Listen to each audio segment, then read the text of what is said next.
Thank you. Thank you, Jennifer, for the warm and inviting welcome, and to so many familiar faces that I see this evening. It is such a pleasure and an honor to be in community with you and to discuss the significance of why we're here this weekend and the recent events that have taken place over the last few years here at the Oakwood Cemetery. Oh my gosh, there's so many people I'd like to thank, but I'd like to begin with thanking the Oakwood Cemetery the Oakwood Cemetery team, specifically Jennifer and Greg, and also Lila, and the Parks and Recs Department, the Austin History Center, the Save Austin Cemeteries, the Historical Commission, the Tejano Geology Society, the Texas Historical Commission, the Travis County Historical Commission, and the many individuals who've taken part in creating the histories that we have here today, and the present work that is continuing here today. We're gathered here tonight. I just want to spend a few moments, and one of the things that I learned most about receiving my education from the University of Texas at Austin is the importance of engaging with your audience. I think there's nothing more important than having a conversation with the people who are in the room and the people that are before us, the people that at one time were beneath us and to the side of us. And I bring honor and respect to those individuals that we are surrounded by. I say ashe to the people who come before us, the individuals who will come after us, and the legacies that we are actively creating as we memorialize this important event and pay recognition to the 36 reinterned women, children, infants, and men who lived throughout periods of the 19th century and the early 20th century. I want to offer some suggestions for how we might think about personal as well as collective practices of memorialization. How can such practices or acts of reverencing individuals, both those known and unknown to us, personally and collectively, serve as a vehicle for bringing us together as families and as communities, united in the mutual goal of recalling the past, revisiting it with the intention to learn more about the events that have happened before us, and consequently responding with practices of respect and a commitment to furthering projects that ensure that future generations can participate in similar processes of recall and response. I frame the Oakwood Cemetery's team's reflective and action-based practices of organizational, institutional, and community reflection to honor and respect the individuals and families interned here at the cemetery as a model that we can use for memorialization, one that we might try and use both personally and collectively in our practices of memorialization. Please join me this evening in exploring the reflective, action-based practices that have taken place during the Oakwood Chapel Cemetery's rehabilitation process. I propose that all together here, Discovering Remembrance, this project is an example of 3 reflective actions: recall of the past, revisiting the past in the present moment, and responding to the facts, evidence, and artifacts from the past alongside the rediscovered histories, because these individuals who lay here at one time weren't discovered. They were rediscovered by us. Similar to how the United States came to be, right? There were already inhabitants here, so it was not discovered. Maybe rediscovered or discovered in a new way. And I argue the same here today. I believe that all together here, Discovering Remembrance project is the culmination of engagement with these 3 reflective actions: recalling, revisiting, and response. The staff, communities, volunteers, city officials who contributed to all aspects of this programming placed a premium on the remembering and reverencing of the historical past. an action that in various socio-political milieus seems increasingly difficult to find in today's landscape. The need to address the structural issues with the chapel's foundation necessitated that the collaborative groups revisit parts of the past, the actual burial grounds before us. They return to the resting place of those interned within the seminary borders with a mind of deference towards those known burials and with respect and cautious care regarding the possibility of pre-existing graves that were initially unknown. The mindful and respectful manner in which they moved through this process, that is engaging and consulting with community descendants, organizations who have led and continue to lead and inform the care and research about the cemetery, consultations, reports, and interviews with archaeological experts, the Historical Commission, the archivists at the AHC, and many more collaborators, illuminates a pathway of mindful engagement with delicate parts of our historical past and present, but also the ways that we as individuals might utilize the same steps and reflective processes and practices to uncover and rediscover the contoured features of our own family histories. I maintain that the action steps of recalling and revisiting the past and responding to the past through acts of remembering, documentation, and memorialization can help us personally and collectively grow as individuals and communities, knitted together by shared histories and committed to the respectful and diverse understanding of the past, to see its connection and value for our present circumstances, but also as a path towards our future visionary efforts. Recalling the past. And it's interesting because technology, my PowerPoint isn't working today, but I think that's actually very apt for where we are in this moment. That we can focus on being in community together, each other's breath, our sweat. In Texas, I remember moving here over 20 years ago and being like, oh my gosh, midway through the day, there's no shower on UT campus, there's nowhere for me to run. But really, I think about that, that experience of being from the West Coast and being the descendant of a Texan. My father was born and raised in Gonzales, Texas, and we have Smiths here, brings to mind all that have labored under this sun and the many flags that have also flown over Texas. I remember talking with my partner and saying, oh my gosh, all these fun times with my cousins at Six Flags. And he was like, you remember all the Six Flags of Texas? And I was like, wow, he is really into history. And I'm like, let me count the Six Flags that have flown over Texas. But I think that's an apt image and metaphor, not only for the history of colonization and imperialism of this land, right? And even as the establishment of the cemetery in 1839, we have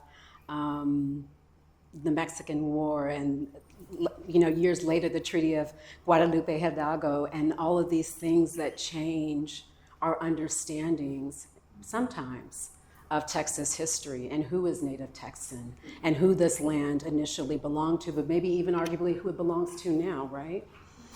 But in that, in thinking of the flags, I think about the multiple histories that exist and the ways in which Oakwood Cemetery is an apt metaphor for the mixing of those histories, that it speaks figuratively and prominently, not only of the silences of the historical record because of what has been actively erased because of genocide and racism and all the isms, right? But also what we've been able to uncover through projects and grants and hard work and community collaboration and speaking truth to power. And that gives me incredible hope. Recalling the past is the practice of bringing together pieces of information we have learned previously and using it to inform our next steps forward. It is the active process of recalling your aunt's stories of growing up in the segregated South, of adding a dab of sugar to your collard greens, the memories of watching your grandmother cook without a written recipe, and also the act of finding a family photo album, as well as going to the archive with a name on a piece of paper to search for your family's story. In the case of the All Together Here project, recalling the past meant remembering the history of the Oakwood Cemetery and Chapel. When was the cemetery started? And in what ways was its establishment connected to other significant historical moments? Who was buried here at Oakwood? And how do the burials of formerly enslaved children, women, and men, whose names did not make it into the record books, speak to and engage with the names frequently identified as notable contributors to the city, such as Elisha Pease and Hamilton Metz?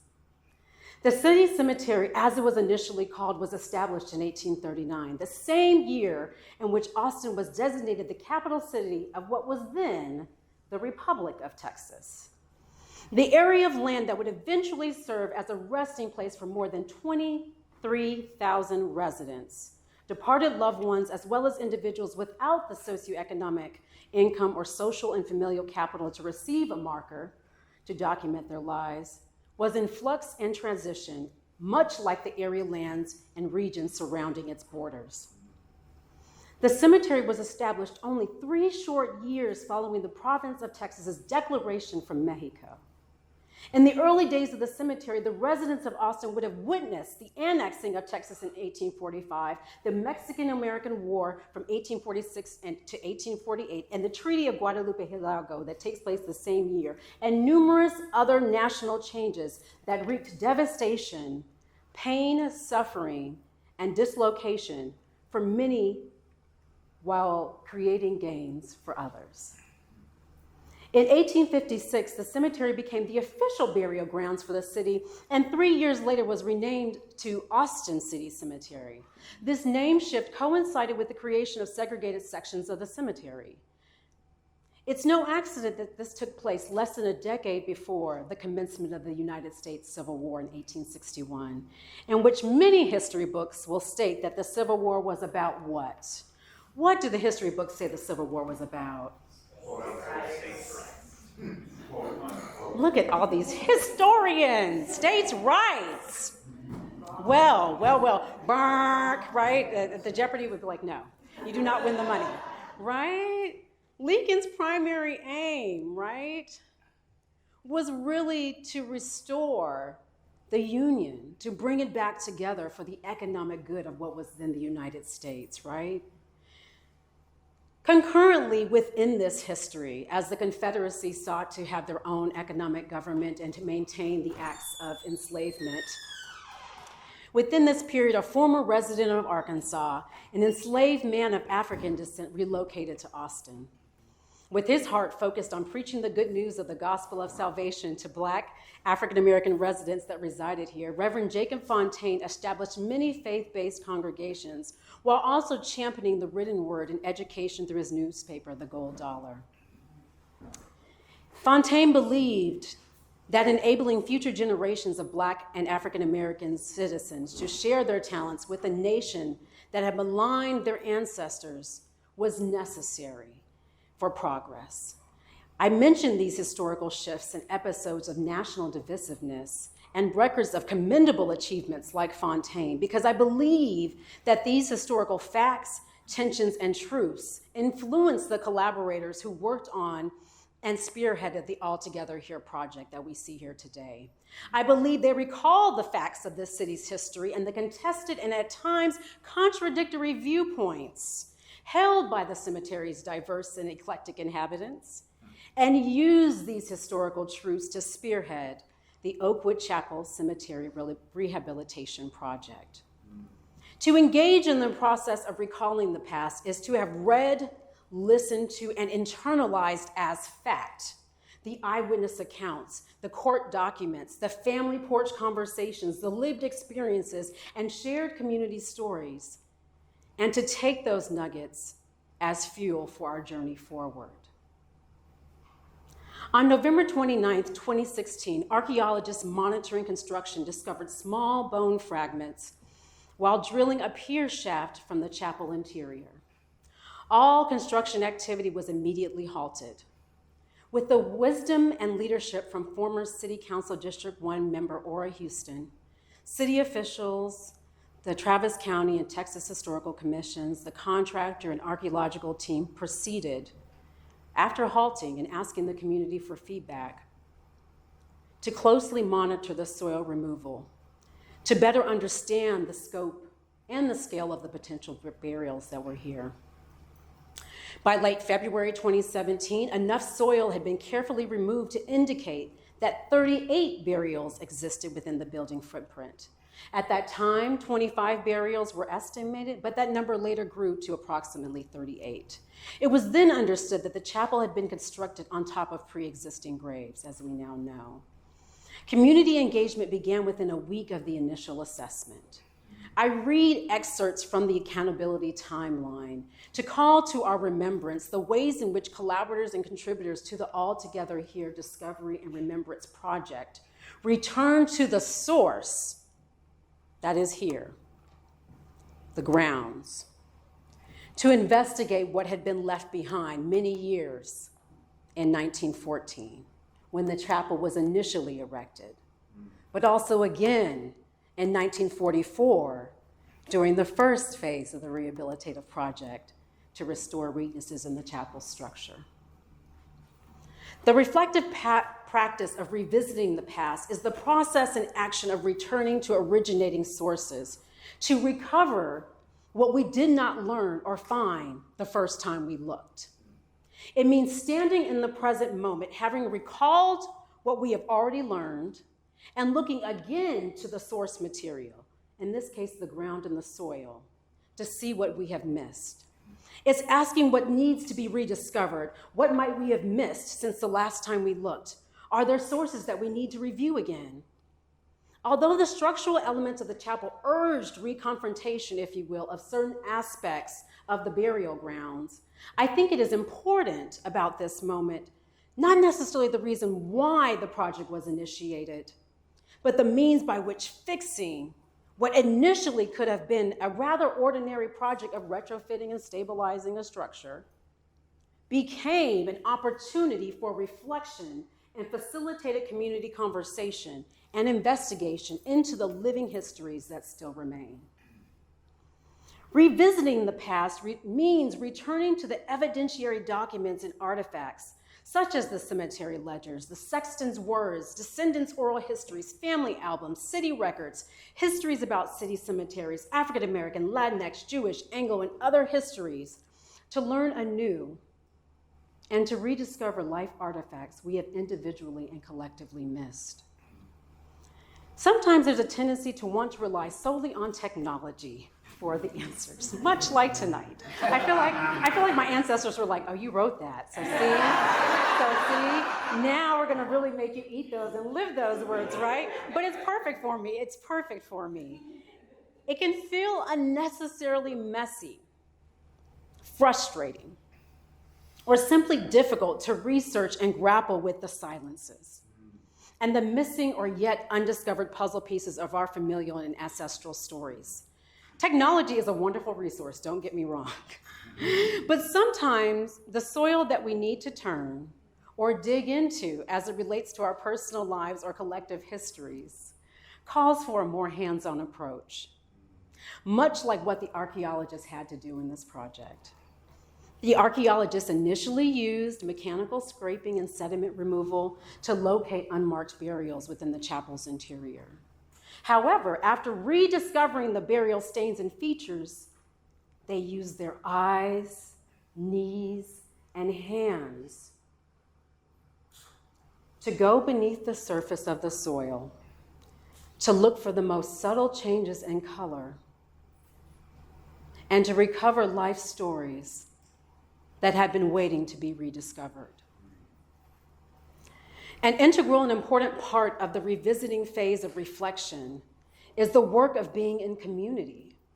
One of the important elements of the All Together Here project is the process in which representatives from diverse communities, industries, fields of expertise, and relationships to the cemetery are here this evening, but contributed to the careful physical act of exhuming and investigative analysis of the burial graves, but also the practices, the internalized practices of reflection, meditation, and community-centered responses that guided how the city moved, what next steps they took, when they needed to pause and redirect, and eventually the thoughtful completion of the reinterment of the 36 individuals we are honoring today.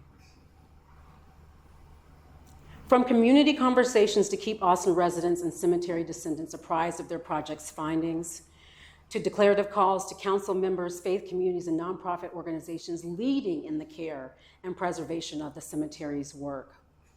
Altogether, here is an example of how we might personally practice and collectively engage with the part of our past that remains still present with us. Revisiting the past is reflecting on the times you yourself or your organization or department pulled up a seat in a history workshop, walked down the opaque corridors of a loved one's fainting memory, returned to the archive for a second and a third and a fourth and a fifth time to look for, watch, listen, and take notes.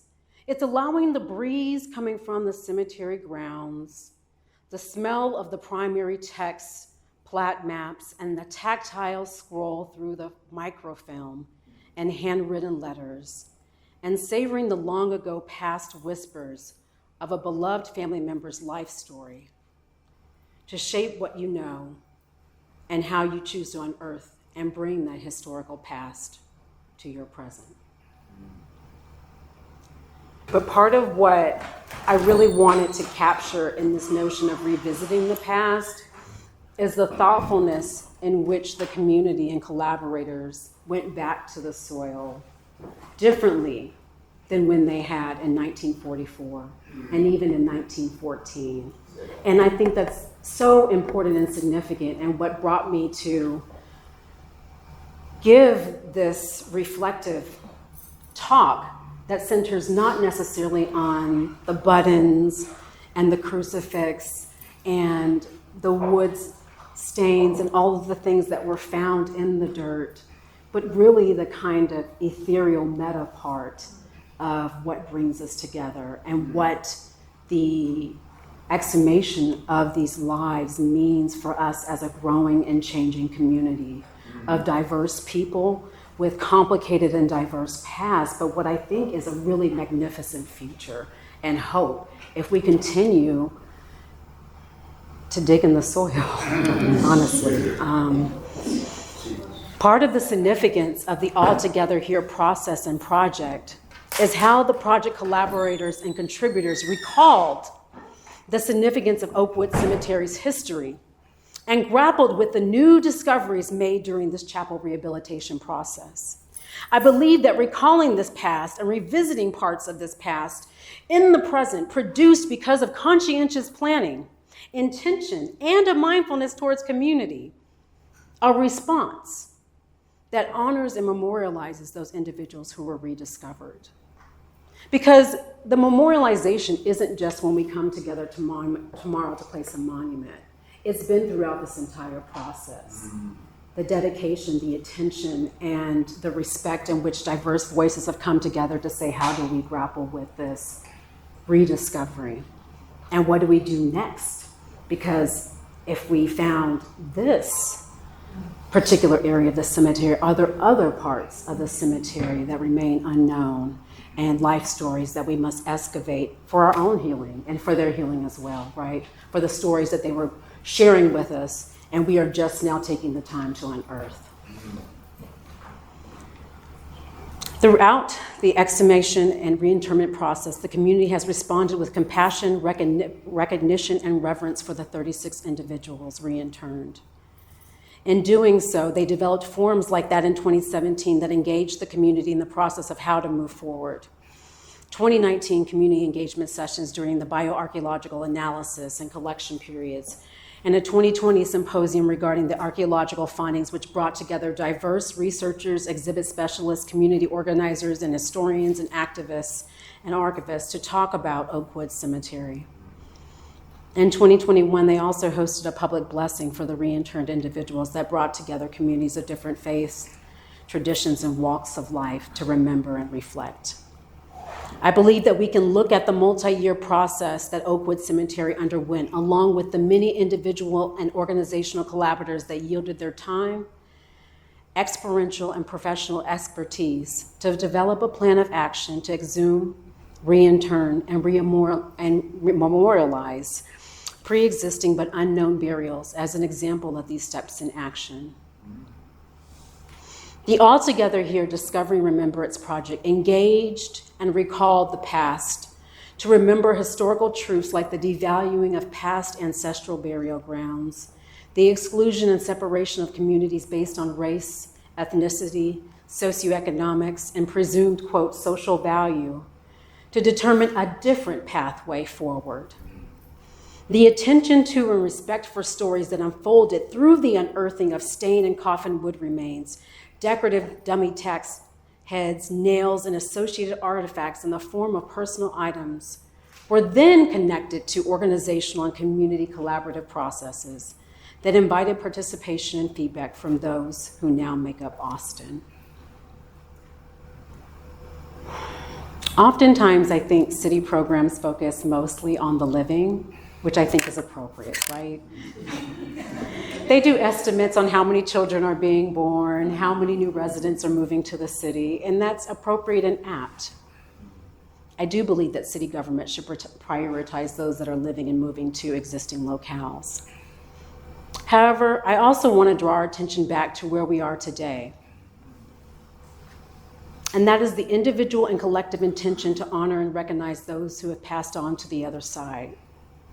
We, all of us who are gathered here this evening, are in a community space that serves as the final resting place for more than 23,000 individuals. We have gathered together here to pay homage to the lives of 36 individuals, people we did not have the chance to know personally, but who we value because of a shared humanity and respect for all living beings. The Oakwood Cemetery has played and continues to play a significant role in the end-of-life journey for individuals, families, and communities in Austin and the surrounding regions. Since 1839, the Oakwood Cemetery has facilitated, managed, and curated services that address the end-of-life season of city founders, political officials, community leaders, trailblazers, and everyday people.